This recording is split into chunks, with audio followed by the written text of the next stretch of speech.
फिर से बात करने वाला हूँ भारत इलेक्ट्रॉनिक के बारे में। न्यूज़ ये बताई जा रही है और कंपनी ने भी एक्सचेंज को ये बताया है कि कंपनी को एक ऑर्डर हाथ लगा है 610 करोड़ का, जिसके बारे में हम बात आगे करेंगे। इस कंपनी की जो सबसे अच्छी बात यह है कि कंपनी लॉन्ग टर्म में अपने शेयर होल्डर्स को अच्छा रिटर्न निकाल के दे रही है और साथ ही साथ अपने शेयर होल्डर्स को, जिन्होंने भी इस कंपनी में पैसा लगा रखा है, उनको डिविडेंड भी दे रही है।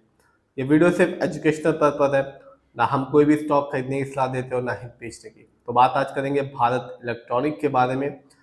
डिफेंस सेक्टर की कंपनी है और 1954 में बनी और कंपनी बनाती और बेचती electronic equipment to the defence sector. और आज जब 3:30 बजे मार्केट बंद हुआ तो इस कंपनी का शेयर प्राइस 410 रुपये 70 पैसे था और आज इस कंपनी ने 1.58% की इस कंपनी के शेयर में गिरावट दर्ज की गई। लेकिन इस कंपनी की जो सबसे अच्छी बात यह है कि कंपनी नए नए कॉन्ट्रैक्ट्स भी जीत रही है और लॉन्ग टर्म में अपने शेयर होल्डर्स को माला माल भी कर रही है। और मेरे हिसाब से ये कंपनी डिफेंस सेक्टर की सबसे अच्छी कंपनियों में से एक है, क्योंकि कॉन्ट्रैक्ट्स तो ले ही रही है, साथ ही साथ ये कंपनी अपने शेयर होल्डर्स को रिटर्न भी दे रही है। बात करें एक साल की तो आप देख सकते हैं एक साल में इस कंपनी का रिटर्न शानदार रहा। 53.39% का रिटर्न निकाल के दिया एक साल में। यानी आज से ठीक एक साल पहले इस कंपनी का शेयर प्राइस मिल रहा था 210 रुपये 15 पैसे का, 270 रुपये 15 पैसे का, जो आज के दिन है 410 रुपये 70 पैसे का। तो जिसने भी एक अच्छा अमाउंट लगाया होगा और एक साल होल्ड किया होगा, उसे इस कंपनी ने बेनिफिट निकाल के दिया। बात करें लॉन्ग टर्म की, स्पेशली 5 साल की, तो 2020 से लेकर 2025 तक इस कंपनी ने अपने शेयर होल्डर्स को बिल्कुल भी निराश नहीं किया। इस कंपनी का जो रिटर्न था 5 साल में वो था 824% का। यानी 2020 में इस कंपनी के शेयर प्राइस मिल रहा था सिर्फ 45 रुपये 98 पैसे का, जो आज के दिन है 410 रुपये 70 पैसे का। तो ये कंपनी ये बताती है कि आपको, यदि आप किसी कंपनी में पैसा लगाते हैं तो आपको उस कंपनी को समय भी देना होगा, एटलीस्ट 3 साल 5 साल 7 साल 10 साल, तभी आपको एक अच्छा बेनिफिट वो कंपनी देगी। बात करें इस कंपनी के स्टॉक के परफॉर्मेंस की, तो एक साल में इस कंपनी का हाईएस्ट शेयर प्राइस गया 436 रुपीज, जबकि लोएस्ट शेयर प्राइस आया 240 रुपये 25 पैसे का। और लेटेस्ट अपडेट या न्यूज़ यही है कि इस कंपनी को एक न्यू कॉन्ट्रैक्ट हाथ लगा है, जिसका जो कॉस्ट है वो है 610 करोड़ का। बात करें इस कंपनी कुछ इवेंट्स की, तो पिछले साल इस कंपनी ने अपने शेयर होल्डर्स को 2 बार मामूली सा डिविडेंड निकाल के दिया, एक बार 90 पैसे का और एक बार 1.5 रुपए का। तो बहुत ज़्यादा डिविडेंड तो नहीं दिया, लेकिन फिर भी कुछ ना देने से तो अच्छा है कि कुछ दिया। फंडामेंटल्स को देखते हैं भारत इलेक्ट्रॉनिक्स के, तो जो कंपनी का मार्केट कैप है वो है 3,05,256 करोड़ का। ये कंपनी लार्ज कैप की कंपनी है, क्योंकि जो मार्केट कैप है वो 20,000 करोड़ के ऊपर का है। पीबी रेशियो 14.15 है। शेयर मार्केट में एक अच्छा पीबी रेशियो कहलाता है 1 या तो बिलो 3।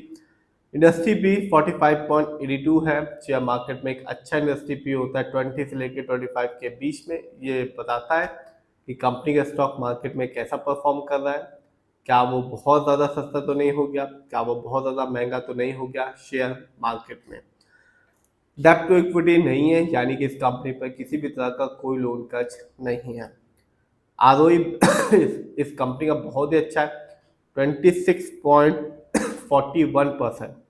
शेयर मार्केट में एक अच्छा आरओई कहलाता है 15% से लेकर 20% के बीच में।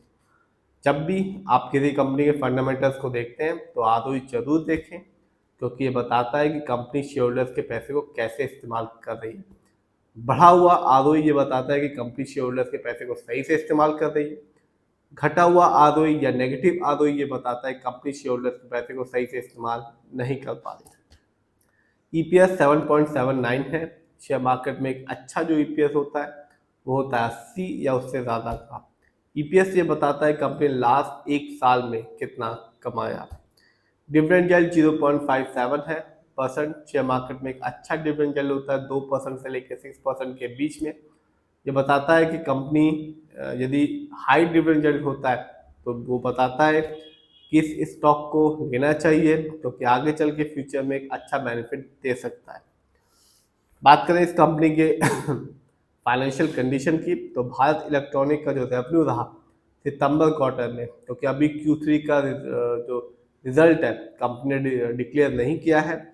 कंपनी का जो रेवेन्यू रहा सितंबर क्वार्टर में वो था 5,945 करोड़ का, जबकि 2025 में इस कंपनी का ईयरली रेवेन्यू रहा 24,511 करोड़ का। प्रॉफिट, इस कंपनी का जो प्रॉफिट रहा सितंबर क्वार्टर में वो था 1,278 करोड़, जबकि 2025 में इस कंपनी का ईयरली प्रॉफिट रहा 5,287 करोड़ का। नेटवर्थ को देखते हैं तो जो कंपनी का नेटवर्थ रहा पिछले साल यानी कि 2024 की तुलना में 2025 में काफ़ी ज़्यादा बढ़ गया। इस कंपनी का नेटवर्थ रहा 2025 में 19,993 करोड़, जबकि 2024 में इस कंपनी का जो नेटवर्थ था वो था 16,344 करोड़ का।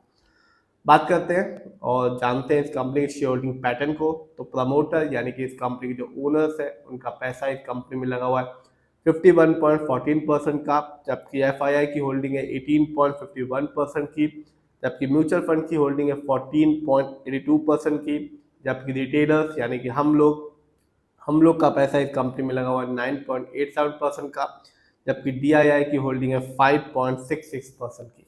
तो आपने भी देखा कि कंपनी लॉन्ग टर्म में रिटर्न भी दे रही है, मामूली सा पिछले साल डिविडेंड भी निकाल के दिया। और ये कंपनी की सबसे अच्छी बात यह है डिफेंस सेक्टर की कंपनी है और नए नए कॉन्ट्रैक्ट्स भी जीत रही है, और अभी ही इस कंपनी ने 610 करोड़ का एक न्यू ऑर्डर जीता है। फिर भी आप जिस भी कंपनी की शेयर को खरीदें खुद रिसर्च करें, एनालाइज करें, अपने फाइनेंशियल एडवाइजर की राय लें